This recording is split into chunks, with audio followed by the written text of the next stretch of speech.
Hi hello నమస్తే welcome to SSB బోటెక్ Kanigiri. ఈరోజు మీకు నేను మెంతికూర చుక్కకూర పచ్చిమిర్చి పచ్చడి చూపించబోతున్నాను. ముందుగా ఆకుకూరలు నానబెట్టుకొని స్టవ్ మీద కళాయి పెట్టుకొని దాంట్లో ఆయిల్ వేసుకొని ఆయిల్ కాగిన తర్వాత కొంచెం ధనియాలు, కొంచెం మెంతులు, కొంచెం జీలకర్ర వేసుకొని కొంచెం వేగిన తర్వాత పచ్చిమిరపకాయలు వేసేసుకోవాలి. పచ్చిమిర్చి మరీ ఎక్కువ మగ్గనవసరం లేదు.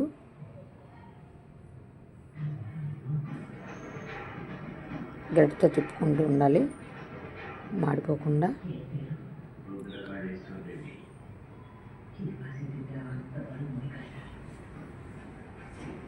అవి వేగేలోపు వెల్లుల్లిపాయలు కూడా ఒలిచిపెట్టేసుకున్నాను, వేగిపోయినవి.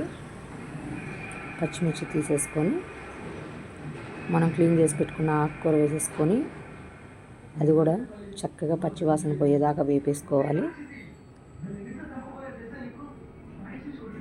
మెంతికూర చుక్కకూర అండి, అది మంచిగా క్లీన్ చేసేసుకొని అది కూడా వాష్ చేసుకోవాలి. చూసారా ఎంత చక్కగా మగ్గిపోయిందో. అలా మగ్గిపోయిన దాన్ని చూసి పచ్చిగా ఉంది, కొంచెం వేగాలి. ఆ లోపు ఇవి తీసి పెట్టుకున్నవి దంచుకుంటున్నాను. ఆకుకూర కూడా వేగిపోయింది, అది కూడా వేరే బౌల్లోకి తీసేసుకోవాలి.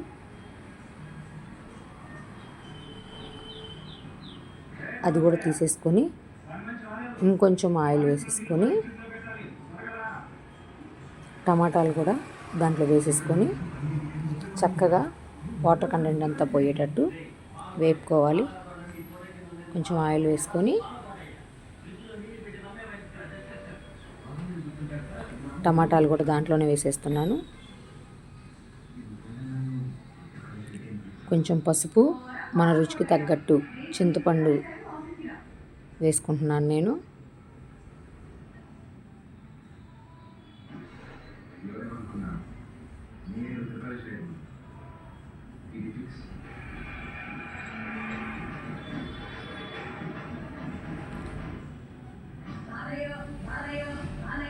అది కూడా మగ్గిపోయిన తర్వాత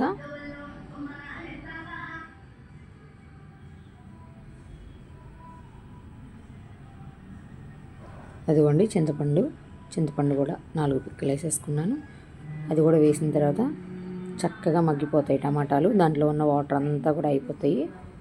ఆ వాటర్ అంతా ఇనికిపోయిన తర్వాత చక్కగా ఇవి కూడా మనం దంచిన దాంట్లో వేసేసుకొని దంచుకోవాలి.